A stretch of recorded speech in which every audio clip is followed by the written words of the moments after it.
Hello, everyone, and welcome back to the channel. We have a very special interview today with my old friend Tom White. How are we doing, Tom? Long time no speak. I am excellent, thank you. Very, very well indeed. I hope everybody else is too. And I was watching today in preparation for this video. We did a video in the 1920 season. We went to Peterborough Way. I don't know if you remember this, but we went to I Peterborough do. Way and we did a video. And I was watching that, and we both, well, you looked fresher faced, even though you still got a very fresh face. And we lost 3-0, didn't we? Two players sent off. Was it that one? Yeah, pretty horrific. I think it was. But it was a brilliant day out because that's what away days are. They're days out. Don't worry about the football. Hopefully, we'll never go back to Peterborough. I think it was Marcus Madison. If you remember him, he's had a Yeah, patchy well, pass since. he's yeah, he scored an incredible free kick. I'm pretty sure it was O'Nien and Power that got sent off, and we lost 3-0. But Peterborough were a good side then. And we sadly had a bad season that one, although it was curtailed by COVID. Yeah, yeah, it was. But fortunately, we are now 6 years removed from those horrendous days, and now we're looking ahead to games like Aston Villa at home, where we're thinking we might pick up 3 points against a pretty established Premier League team. But before we talk about that, I want to start and talk about our summer business. Did you expect this summer to be as wild as what it was from a Sunderland perspective? No, definitely not. I thought that we would sign at the start of the summer. We were kind of reliably informed that the club would be signing 5 or 6 players, first team players. I always had a feeling it was going to be more than that. I thought it might be more like like 8, 9, or 10.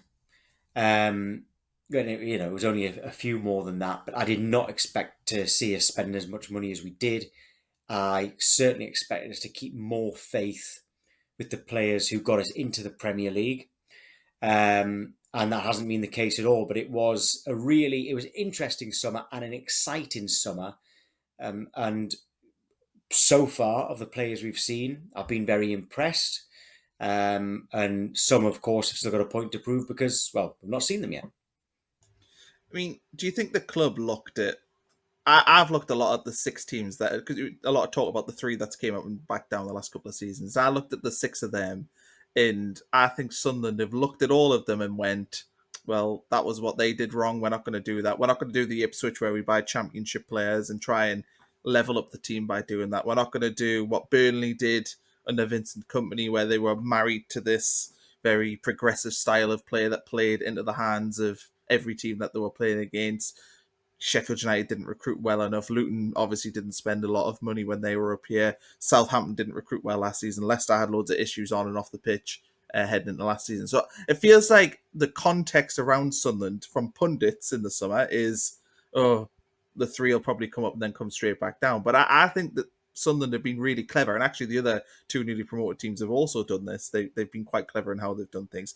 But I think Sunderland have looked at what teams have done in the past and went, right, this is actually how you stay up. This is the blueprint of player. You need fast players, you need physically strong players, you need a defense that's got more so experience. It's clear that they've went the further back in the pitch in terms of the playing squad. They went younger towards the front end and older towards the back end. It feels like there's been a real strategy in place heading into this season and the summer that we had. Yeah, I think the strategy has. I think that when Kirill Louis Dreyfus bought the club, I think that he said, well, and in his view, it will have been a when, not an if we get into the Premier League. I think his strategy was always going to be to spend when we get there. That's what I think now. In terms of the way that they've done it, I agree. Get some experience at the back because that's what you need. Clean sheets are vital. The defence is vital. Now, if you are going to have a solid defence, like, which you have to stay up, you have to have a solid defence to stay up in general. If you're going to then go on the counter attack, you need pace. So you're right there. Solid foundation. I think the midfield is also, I think the best way to describe it is solid. And wingers and striker, so the kind of front three, pace. So I think that's the way the squad has been made up on purpose. And I also think the plan was to always spend. I just didn't think we would spend as big as this. And we had a question from Thane who asked you your favourite summer signing was. So this feels like the perfect time to ask that. Which is the signing that really stood out to you? Maybe apart from Granit Xhaka, because that's probably the natural number one. But anyone outside of that that you have been really impressed with? Um, Reynaldo, I've been most impressed with, but the one that made me happiest was actually Enzo Lefebvre.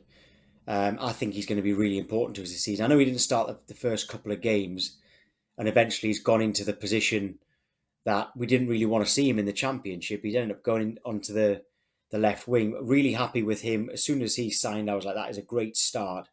But Reynaldo's brought us something that we really need. He is, I mean, you can tell that he's learnt a lot from Diego Simeone. I can see why Diego Simeone liked him because he is a proper defender.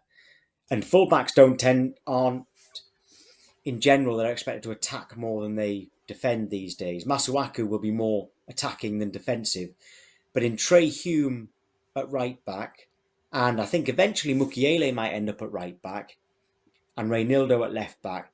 Their forte is defending, and Reynildo's experience at the very top level, has been brilliant. My question mark was, well, why would Atletico Madrid let him go, and why would he be attracted to a newly promoted team in the Premier League?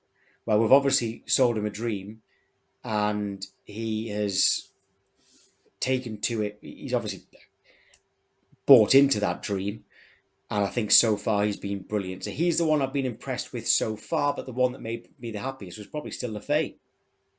Do you think, in terms of recruitment, I find it fascinating when I watch other clubs? I've watched a lot of content around Leeds, and a lot of the rhetoric around them is that their pitch to players wasn't good enough. That, we've signed, say, Habib Diarra, Noah Siddiqui, Ronaldo was a player that was linked with Leeds as well.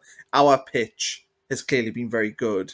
Their pitch clearly not as good. What do you think the club are actually saying to these players to attract them? Because Granit Xhaka is a mind-blowing sign. That doesn't make sense that Granit Xhaka is playing for Sunderland, and just in terms of the pure, this is a playoff winning team. He played for Bayer Leverkusen, who've been one of the best teams in Europe the last few seasons. The marriage there just feels like off, but clearly the club have got a pitch. What do you think it is that they're doing to get these through the door? Yeah, well, with Shaka, I can understand why we were interested in him, but it didn't make any sense for him to come to us. And then we hear that Kirill Louis Dreyfus took charge of that deal, and he told him about a 10-year plan. Now, I don't know what that 10-year plan is because Granit Xhaka's 32 and he's not going to be playing until he's 42, or certainly not in the Premier League. But I think that what has happened is Kirill Louis Dreyfus and the people around him have got really, really high ambitions and a proper strategy in order to fulfill those ambitions. And when him and his team have been telling potential signings about these ambitions, he's made them seem very realistic and excited about the prospect of that. And don't forget that they'll be getting paid handsomely as well. Don't forget that they'll be getting paid handsomely as well, and the clubs they've gone to will be happy with the money that they have got. But I actually think that we've got an owner who has really high expectations, really a really like a dream that might to some seem unrealistic, but he has kind of explained it to these players that it is realistic. Because remember, Ellis Short, he had lofty expectations, and he really did have the best interests of the club at heart. It's just that he clearly didn't have a strategy, and if he did have a strategy, he didn't stick by it because he kept chopping and changing it all the time. Not just the manager, but the people above the manager, in between the manager and the owner. Kirill Louis Dreyfus um, seems to have this plan, and he's sticking to it. And whatever it is, because we don't know it, but whatever it is, it's impressive because it's got Granit Xhaka, it's got Reynildo, it's got Diarra, it's got all these players to the club who we would never ever have thought we could attract. I mean, okay, if we're going head to head with Leeds, we should be going head to head with Leeds. We're two newly promoted clubs, but our, I think we're beating off clubs when other clubs found out that Granit Xhaka was available and willing to come to Sunderland. no one's telling me that clubs, more established Premier League clubs, didn't go in for him. They must have done, but he had Yeah. his heart set on Sunderland. So whatever this plan is, it's it's working in terms of getting players here. Well, let's talk about the things on the pitch. A draw at Crystal Palace at the weekend. I think every Sunderland fan probably would have snapped your arm off for a draw heading into that game. My sort of main takeaways from this is that I think this is how Sunderland will line up for pretty much every away game this season. The Burnley match, I think, kind of threw us. It was probably the wrong time to play them in the sense that it's probably the only team we will play this season that will happily low block at home and sit in against a newly promoted team. We won't play another team this season that'll do that. Whereas Palace are a bit more forward. I mean, they still like to defend and counter attack, but I thought this was a true reflection of what I am expecting to see from Sunderland on the road this season. Yeah, and it's exactly the right approach as well. I would say it worked for Allardyce. I know Poyet's was a little bit different, but Poyet's football was still quite defensive. I know he always wanted to keep possession, whereas we might be more happy to give that up. Although possession stats have been pretty good this season. Um, it's this this kind of football can keep you up, and I was really happy with that point away at Crystal Palace. I don't think there's any away game this season where I'll be unhappy with a draw. I mean, if we're 2-0 up with 2 minutes to go and draw 2-2, that's different. But you know what I mean. In general, if someone says you're going to draw every away game between now and the end of the season, I'll be delighted. Absolutely delighted. And Palace are a good side. Palace did have more chances. Robin Ruffs can't play like that every game, so we need to be a little bit careful. We need to make sure we do actually create something at the other end because we can't always keep a clean sheet. But the style of play was perfect. Frustratingly for me, I couldn't go to the game, um, but whereas I normally would have gone to Palace away, I couldn't go to the game, so that was already annoying. And these days, I can't watch the games if I can't go. If it's not on TV, because I think understandably, I can't get a dodgy box. Mm. Right? It would be more than frowned upon if I had a dodgy box. It would be sackable if I had a dodgy box. I can't watch it, and you can't even in the EFL. You could at least put a VPN on and pay £10 for the game. All right, no one's going to complain about that because you're actually paying for it. So I know that people could get around it that way and watch on their laptops. But now, if you haven't got a dodgy box and it's 3 o'clock kickoff, I can't watch it. So I've been reliant on the highlights and all of the highlights, which is Robin Ruffs making save after save after save.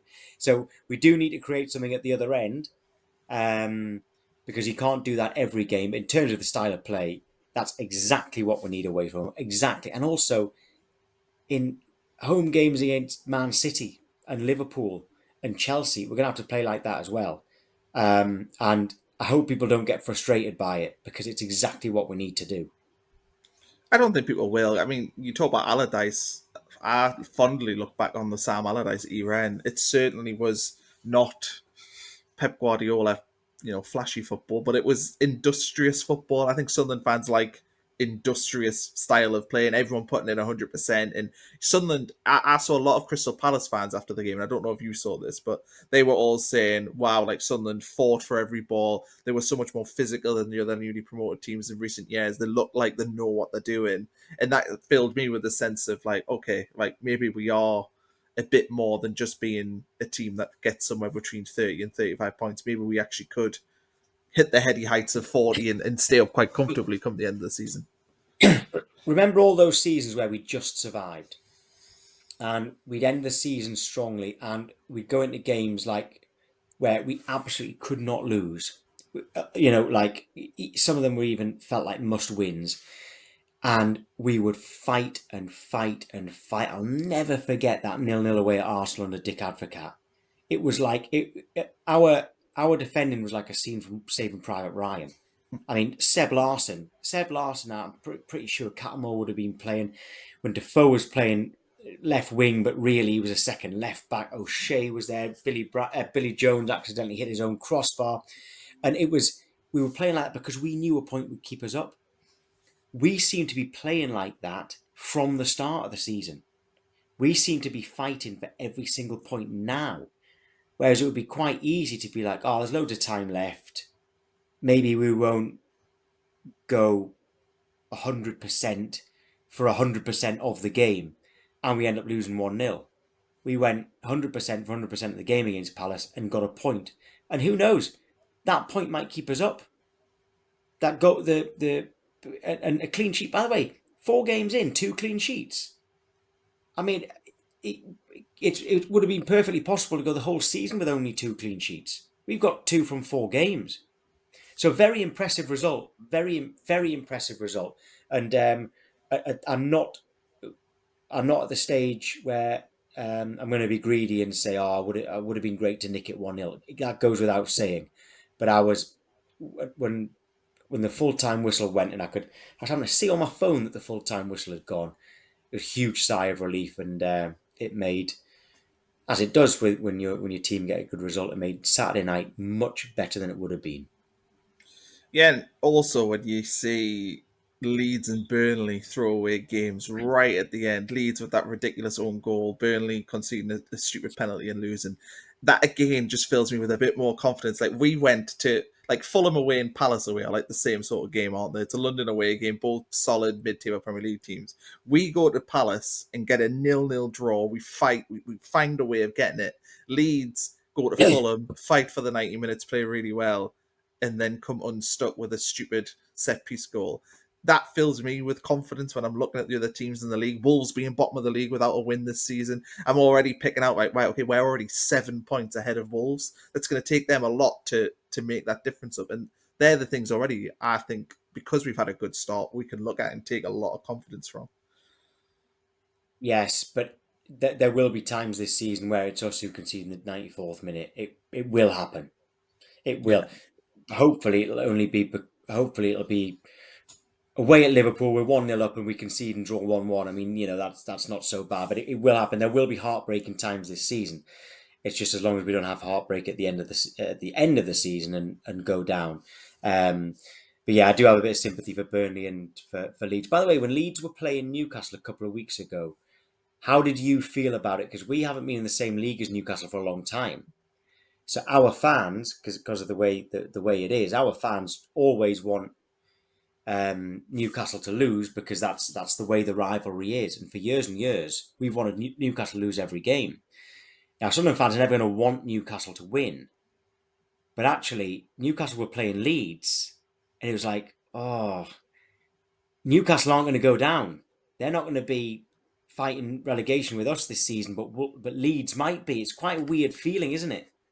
Yeah, and I sort of looked at that as a win-win. I was like, well, if Leeds win, it's funny. And if Leeds get beat, then it's good for us. I mean, it was at the weekend they were playing Wolves, and to be honest, I expected Newcastle to beat Wolves at the weekend. And I've got a lot of Newcastle supporting friends, and I was like, I do sort of hope you win this game because it would be so good for us if Wolves are 7 points behind us. Like that is brilliant because it just that means that we are probably like a Wolves good run of form ahead of them. Like it's a weird way of looking at it. That's kind of how I look at these games, and yeah, I think you can't take that. Look, you want Newcastle to suffer. I get it, and everyone does. But fundamentally, it's far more important for us to stay up than what it is for them to win games of football. So I think we're Yeah, more about.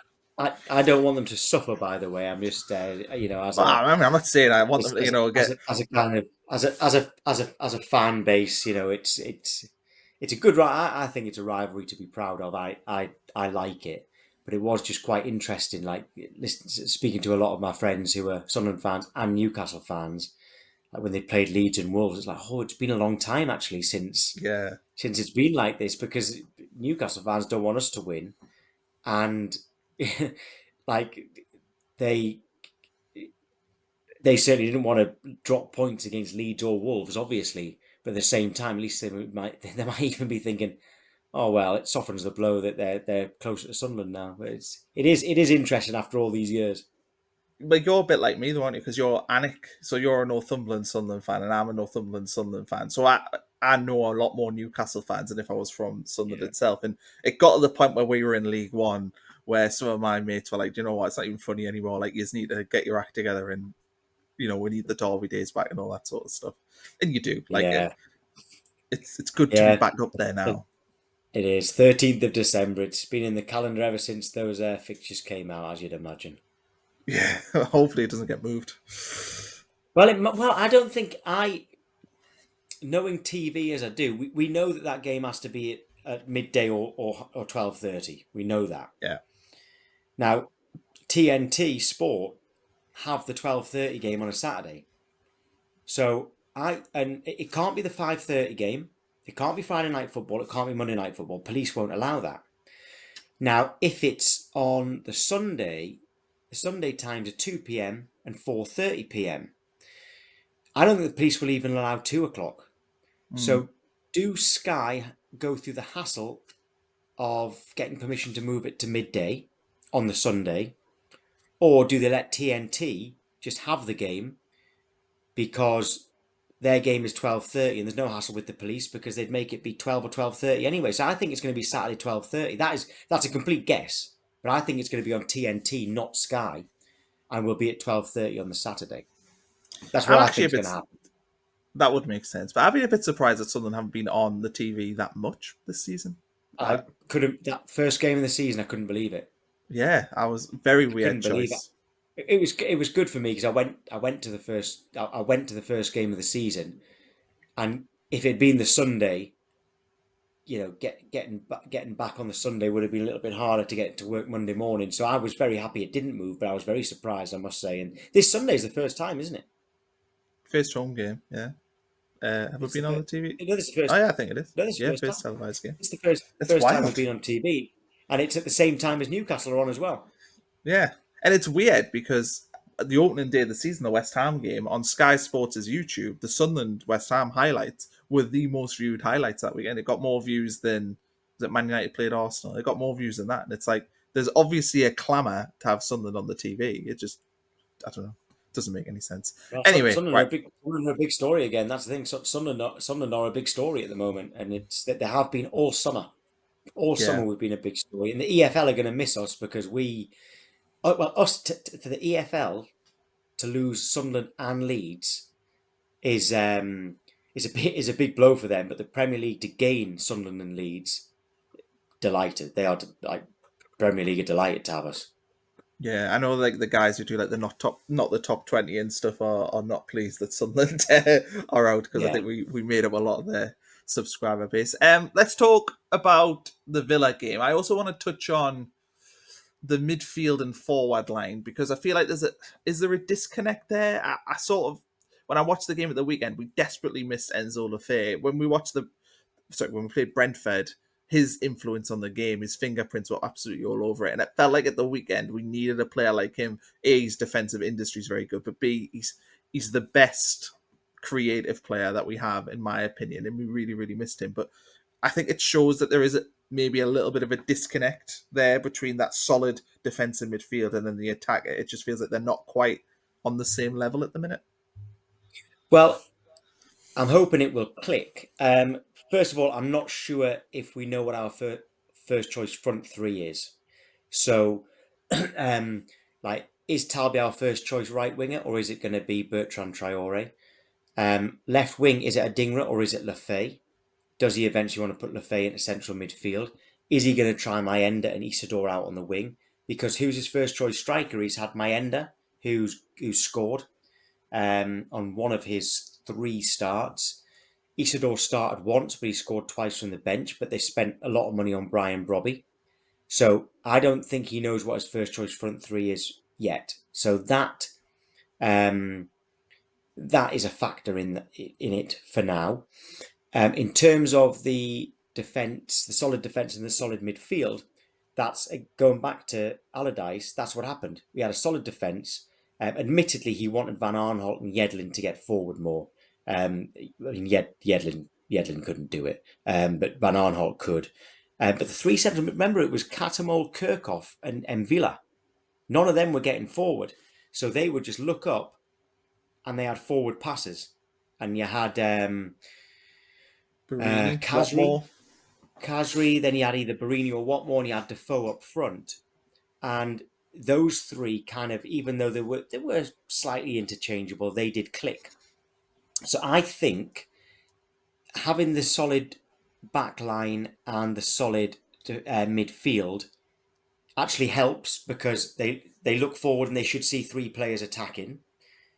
It's just that those three might take time to click because we don't know what the best choice three is. Regis Lebris in his mind will think he knows what his best front three is, but it might take time for that to be absolutely certain. And at the moment, we don't know. I mean, who would your front three be if everybody was fit? It's actually quite difficult.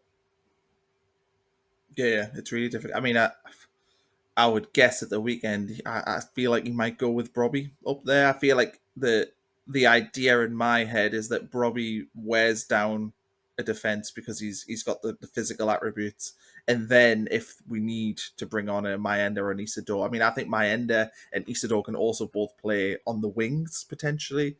I think that Isidore and Mayenda are better as a two, so you've got that to factor in there. I've been surprised that this season we haven't, like at Burnley away, he took Mayenda off and put Isidore and Gio up front. Gio, who's now back at Chelsea, but he did that. Yeah, So last season, Mayenda and Isidore, when they were together, did a lot of damage. And I think that they need to potentially, if there's games like Villa this weekend, if we are losing that game 1-0 in the last sort of 25 minutes, does it make sense that your actual option is take Brobby off, put on Mayenda and Isidore, maybe take off Talby or Adingra or whoever else is on the wing, and try and get it so them two are together to wreak havoc with their pace and trickery? That kind of feels like the weapons that he has. He talks about finishers, doesn't he? So yeah, but that's come from rugby. Rugby coaches say that, well, substitutes in rugby tend to be called replacements, but they call them finishers. So it's come it's come from rugby, but I understand the term and it's fair enough, and it's far more positive, isn't it? yeah, So I, on a wider scale, if you're going to get a positive mentality about the club, why not call them finishers rather than substitutes? But it is interesting because I think Lefay has to be in the team, and if the midfield's looking solid, you have to play him left. You could move a Dinger to the right. Um, Tarby looks like he's just not quite ready. He's clearly a very good player, and he's going to get better and better. And who knows, he might end up being our best player. But right now, he looks like he's not quite ready. Because I said at the start of the season I would have had Patrick Roberts in, but he's gone now. yeah. So I'd have to say I would put Bertrand Traore in there, but I don't know what kind of pre-season he had. Um, He used to play or for you Villa. start my end in there. So there Pardon? is that.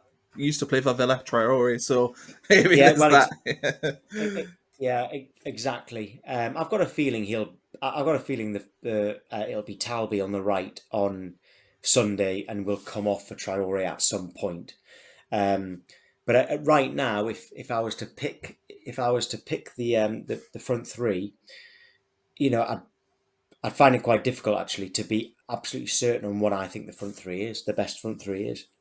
Yeah, I think it's hard. I think Talby offers a lot defensively, which is interesting. You would expect a teenage winger to come in and not be good defensively, but be good going forward. But it feels like the opposite. It feels like Labrie clearly trusts him defensively. He left him on the pitch. I think he played the full 90 minutes, didn't he, against Palace? He might have came off right towards the end. But he trusts him. He doesn't obviously trust Adingra as much because Adingra has been brought out the team. And that, to me, is fascinating because clearly on the ball, Adingra is a better player. It must just be the defensive side of the game that the manager really likes with Talby. I, I, I think against the title chasing teams, I've got a feeling Riggs going to play on the right. Mm-hmm. I've got a feeling I think he's going to put Rig on the right, and I think Rig is a brilliant central midfielder. I think he's quite ineffective on the right, but sometimes it kind of helps it will help defensively and to keep the ball, having a central midfield playing out there. And he's played there enough times now to be comfortable with it. But I think he's better in central midfield. But I wouldn't be surprised to see it. I reckon Riggs' first league start of the season will be on the right, but whenever that is. Anyway, that's a fairly rubbish prediction, isn't it? Your hot take. Chris Rigg will play on the right wing at some point this season. It makes sense though, Yeah. because if you had Rigg and Lefay, then you would have five central midfielders. And if you're trying to be compact and protect that middle of the pitch, it does make sense Yeah. to do that. But also Um, don't rule out 4-4-2, because again, Lebris used to go 4-4-2 against teams around us in the Yeah, Championship. The better teams he played 4-4-2 against. So don't rule that out at some point. yeah, yeah. I mean, as I said before, I like the Isidore Mayenda partnership. But let's talk about Villa this weekend. It feels like when this fixture list was announced, I looked at Villa at home and I was like, "Oh, that's going to be a hard day. That's probably one of our more difficult games." But they've had such a poor start this season. They haven't scored a goal yet. Our defense looks Good. strong. They've when they played Brentford, I think they had 77% of the ball, lost the game 1-0. Labrie will feel very comfortable giving them a lot of the ball. Like, I don't imagine he'll really be bothered if our percentages are at the 70%, the 30% mark, and Villa having 70% of the ball. Feels like this game is actually built for the team that we've built. Yeah, they haven't scored yet. They will on Sunday. Um, Villa, Villa are a good side. I'm not quite sure what the issue. I know that behind the scenes there are issues just purely because of PSR. I know that they were trying to sell players they couldn't sell, so they ended up selling players they didn't want to sell purely because of PSR, and that probably hasn't. That might have had an effect on the dressing room as well, because the dressing room may have lost players that they didn't, popular players maybe, but they're still a very good team. Ollie Watkins has started every league game this season. If he comes out, they've got other people who can come in and cause problems, but I'd imagine that it'll be Watkins who plays. Um, and I think they're very strong. They are stronger than us. And when a team as good as them are due a win, they tend to get one. Yeah, that's fair enough. What about the selection? Does Ballard get back into this team? Does Lefay start if he's fit? I'd heard that Lefay was out for 2 weeks, and he's only one Oh, one and a okay. bit weeks into that. So I'm. Um, however, I've noticed that the injury news that we've been getting from Sunderland for years now is doesn't tend to be accurate. Like players, yeah, I'm not sure. So, um, will be Roofs in goal. It'll be Hume at right back, Reinildo at left back, Alderete, and I think it'll still be Mukiele because by the way, I think Mukiele has been signed to play right back, to battle with Trey Hume for right back. I think Gitwida, Getrauda. I've seen him play a bit in Eredivisie, by the way, and he's a good player, but I've never had to pronounce his name. Um, so I'm not sure what it is. I think he's been signed as more of a centre back than a right back. But because Mukiele came in because Ballard was injured, O'Nien was injured, Elise was injured, and he went in at centre back, did did well enough against Brentford, um, and he's then gone and kept a clean sheet at Palace. I think Mukiele stays in, but I think long term Mukiele is being seen more as a right back than a centre back.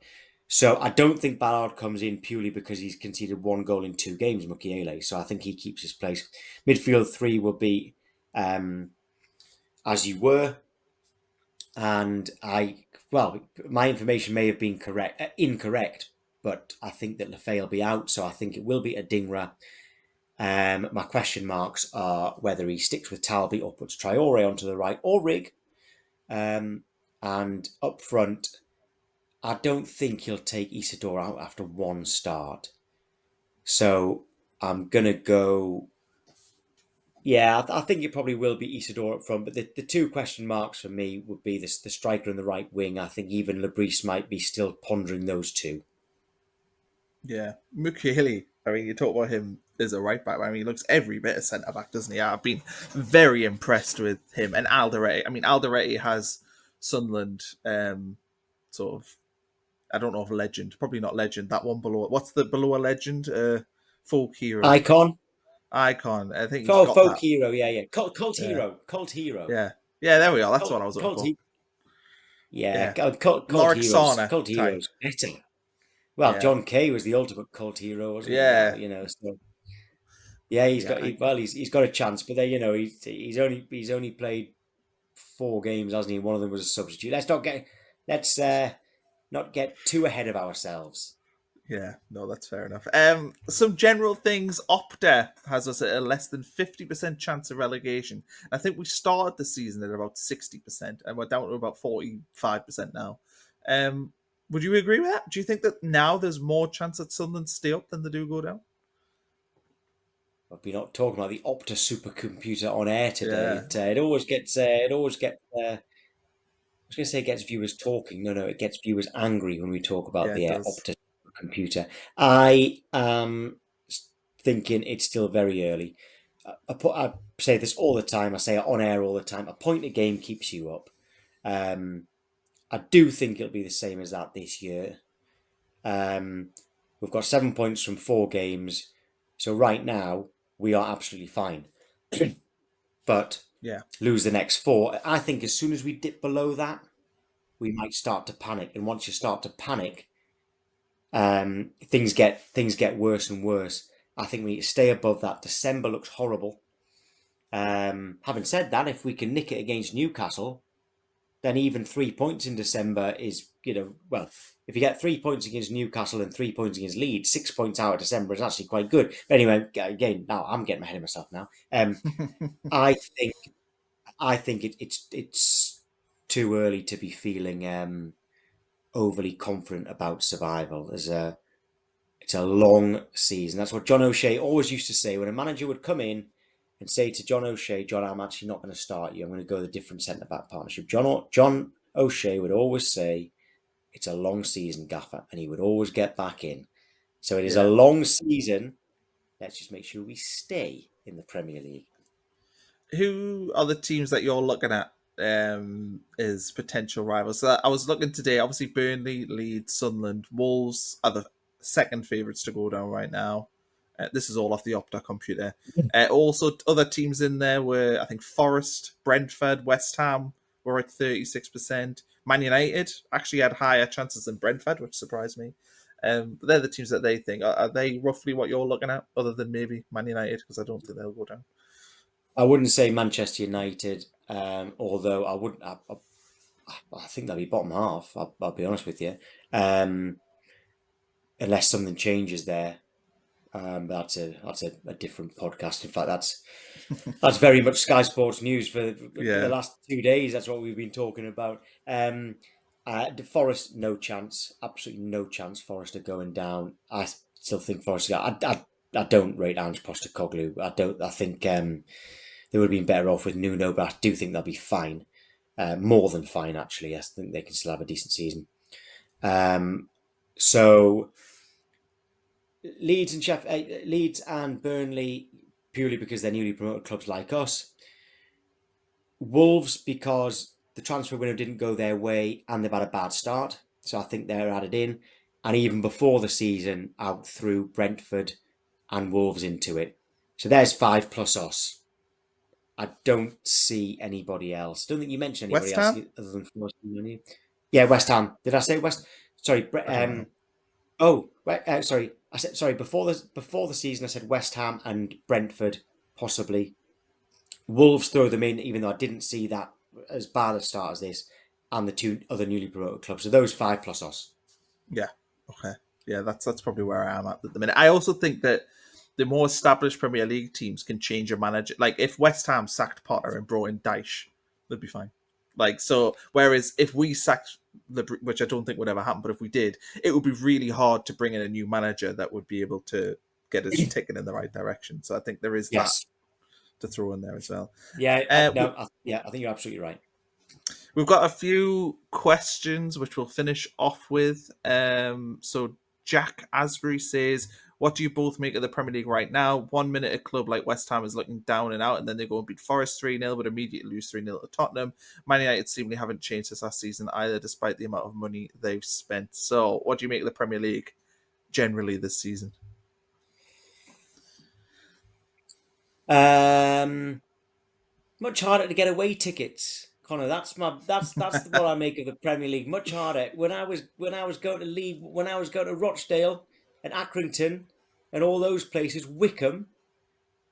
Where were those season ticket holders who are going to all the away games now? Where were they in League One? That's what I make of the Premier League. No, the Premier League is. I know what he's saying, but it's significantly less. Sorry, significantly. The EFL is significantly less predictable than the Premier League. The EFL was, you never knew what you were going to get in the EFL. I'm talking League One and especially the Championship.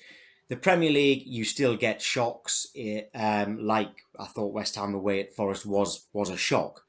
Um, but the Premier League is more predictable. We knew what we were going to get away at Crystal Palace, didn't we? We knew what they were going to do, and we knew how best to nullify them. We just didn't know if we could do it, which we did. But I think the Premier League is a fantastic product. But my favourite league in the whole world is the Championship, and it remains that way. I'm not saying I want to be in it, but Championship is still my favourite league in the world. Yeah, it's funny. A lot of my mates who support Newcastle, I'd said to them before the playoff final, I was like, "Look, if we go up, brilliant. But even if we don't, the Championship is the league I watch the most. I would say I Yeah, watch the Championship arguably more than the Premier League. and if you're in the Premier League and not in Europe, as a fan, you don't get enough games. 38 Yeah, games is not enough for a football fan. We want a game every day. At least you've got 8 more league games in the yeah, Championship. And people are like, oh, yeah, but there's the Cups. Well, we made 10 or 11 changes, didn't we, for the League yeah. Cup? We And don't we're want to out be of in that the cup. already. But I do.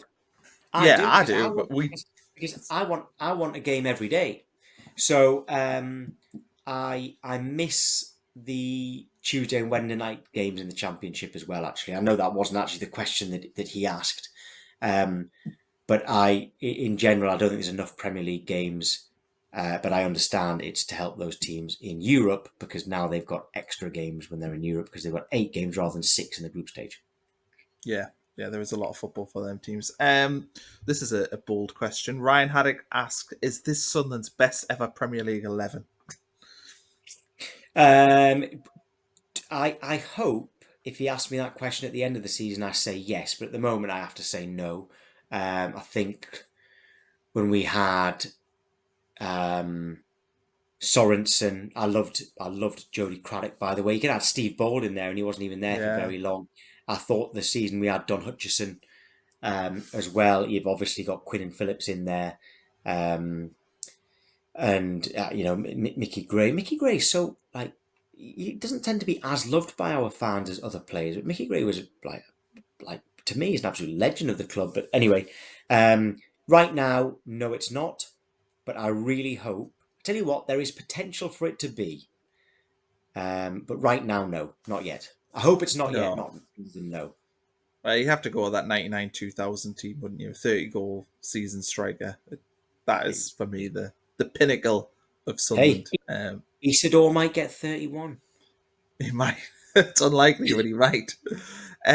This one's a technical question about your work. So, Down by the Way asks, out of curiosity on how news broadcasts work, when newsreaders have laptops and iPads on their desks and in their hand, what are they doing with them? Like sometimes you hear typing or staring intensely at them because they have an auto cue, and I know they read stuff off them sometimes. So, what is your iPad for when you're at work? Is basically the question. Yeah, yeah, no, no, it's a good question. So our sort of rundown is on the. I mean, I don't have I have a laptop rather than an iPad, but it's the same thing. The rundown is on there. So often you're looking ahead to see what's coming up next. Sometimes you've been told in your ear there's some breaking news, and you are frantically trying to type it up while you can, so that just so that you've got your notes in front of you on your laptop, like typed up. That okay, breaking news. If it's as simple as Nottingham Forest have sacked Nuno Espirito Santo, well, I know everything about that. I don't really need to write much down. I know everything about Forest. I know everything about Nuno Espirito Santo. I might be looking up the league table just to double check where they are in the league and to double check their results and what have you, and where they finished last season, maybe. So that's other things that you can be doing. Quite often, when the transfer window's on, when people say that, oh, I get my news from whatever it is they get their news from, I get my news from the Sky Sports News emails because I get all the emails with all the details.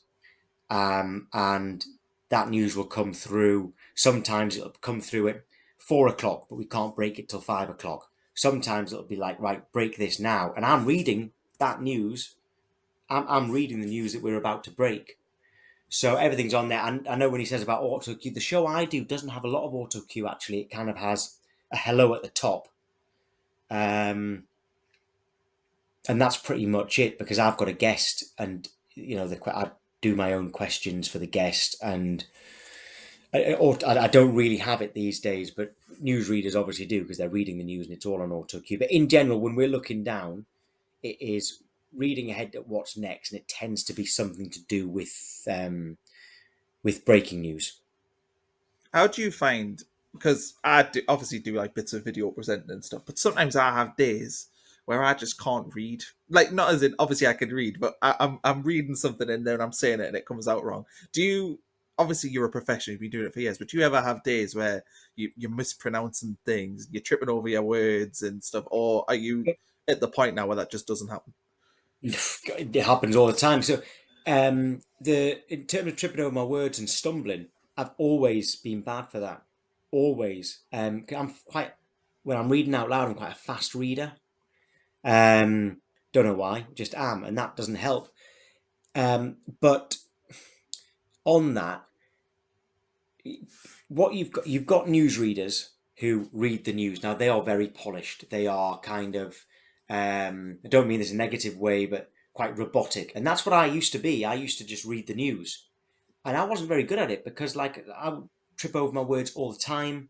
I was always better when there was breaking news and I was thinking on the spot, not being able to plan anything. I was always better at that. Now I don't read the news. I'm now, so you've got newsreaders, you've got presenters. Now both can do both, but you're normally better at one than the other.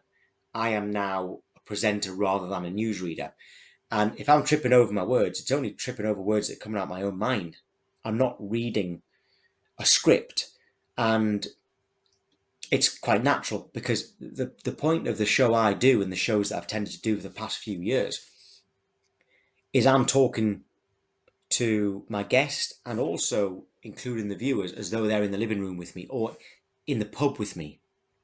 And if I'm talking to you, even now, I'm saying a lot. I'm saying I'm saying well. It's not polished. What I'm saying isn't polished, is it? And it wouldn't be like that if I was in the pub with these people, talking to them, talking with them, or they're in my living room. I wouldn't be sitting up there saying robotically, like, this is Yeah. this, breathing at the right time. So in in that sense, yeah, I stumble on my words all the time, and it made me quite a poor newsreader, to be honest. But hopefully, it doesn't have so much of an effect as a presenter. No. You do have the voice of a TV presenter, I would say. They got like That just unique. that just comes with time. That comes with time, because Yeah, when I first started reporting, Sky Sports News sent me to Sky Sports News Radio, because they said if you present on the radio, your voice will you'll naturally get more kind of experience. Your voice will become more authoritative. yeah, So that all comes with time. That all comes with time. Because at first, I don't think I did have the right voice. That's come over time. yeah. It's interesting. Interesting how that works. Last question before we sign off. Since you like retro gear, what is your favourite Sunderland strip?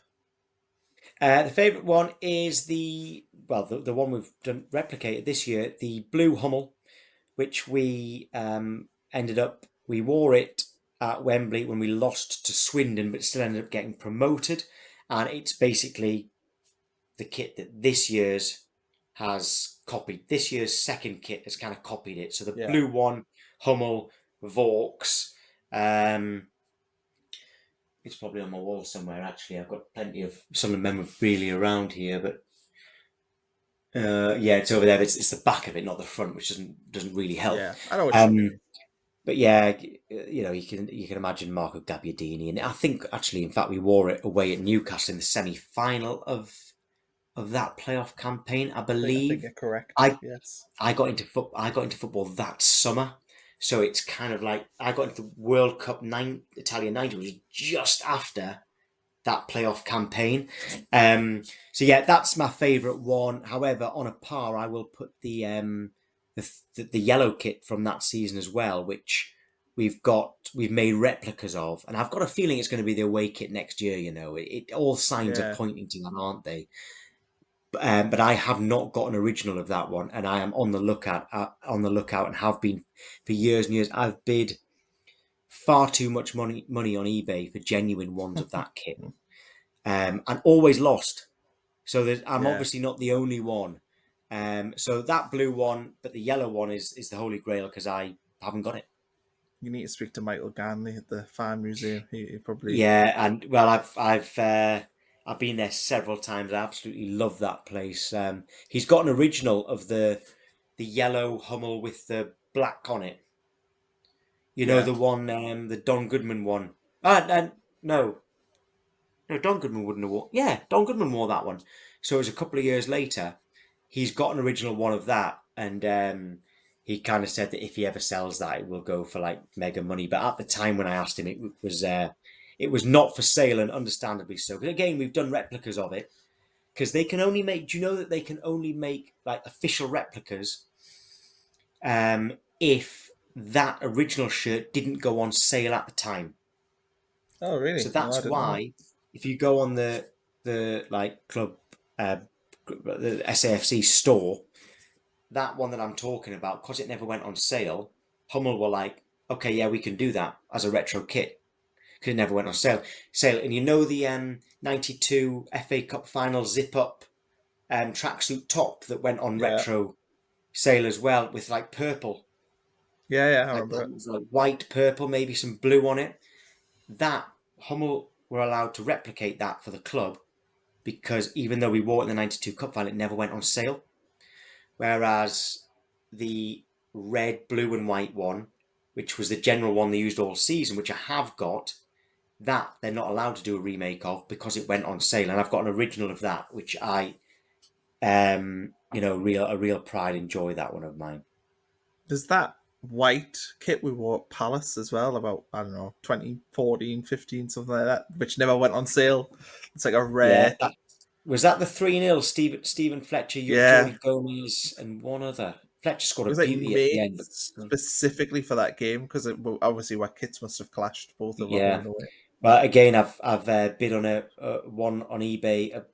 It must have been a match worn one. I had to be, or an unused one. Yeah, Um, I've bid a lot of money on that on eBay and didn't get to it. But I'm not as bothered about that as I am the no, yellow well, Vaux away kit. well, if anyone's watching and has one that they're willing to sell, you're the man to reach out to. Yes, yeah, yeah. Give me a shout. I'm And easy to you'll get in touch with. part with some money. Thanks though, Tom, for joining me today. Hopefully, when you're next on, we're sitting still prettily in the top six. I think we're sixth, aren't we, at the minute? Something like that. Anyway, we're in the top end of the I league. think we might be seventh on. Oh, we're seventh now. Might be seventh on like alphabetical or something.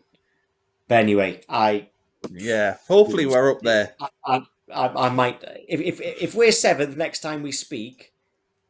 Well, I hope we don't speak until May. In that case, no offense. Yeah, yeah, yeah. We'll take seventh. I'm not speaking to you Europa next week. Conference League. I don't want to. I can't go to the game on Sunday. I don't want to be bumping into you at Nottingham Forest, all right? Because I want to. If we're going to be seventh, let's do it as late in the season as Yeah. possible. I'm going to Forest. I'm going to Chelsea. I'm going to Fulham. Obviously Newcastle at home. I think there's one other home game in between, but I can't. Oh, it might be Arsenal. It might be Arsenal if it doesn't move. They're the next games I'm going to because so far I've only Oh, been to the West Ham one, which has I need Arsenal. upset me a little bit. I need that Arsenal Well, game to move. I'm at a wedding on the Saturday. man, when I talk about where with these fans in League One, I promised I'd take my son to Manchester United away, and um, I've been offered one ticket, but I can't get two single tickets because he's 8 years old. I need two Yeah, together, and I've had no joy whatsoever. So I had to break it to him a couple of days ago that I don't think we're going. Sadly, you could go on the home end probably. I'm not doing that. No chance. Yeah. Well, actually, do you know what? Do you know what? Actually, Man U. Yeah, actually, yeah. I wouldn't be against that, but surely they sell out because they've I Man U think must sell out every game. you can always get tickets though for Man United. I think, Well, if that's the and not case, on the I'm more second than hand happy. market. Um, yeah. Again, I think that might be more than frowned upon if I get it through some dodgy means. Yeah, maybe. Anyway, right. Let's sign off. We've been going for nearly an hour now. So thanks, Tom, for coming on. Please everyone, thanks for watching. Please like, subscribe, all that good stuff. And we'll catch you soon for another video.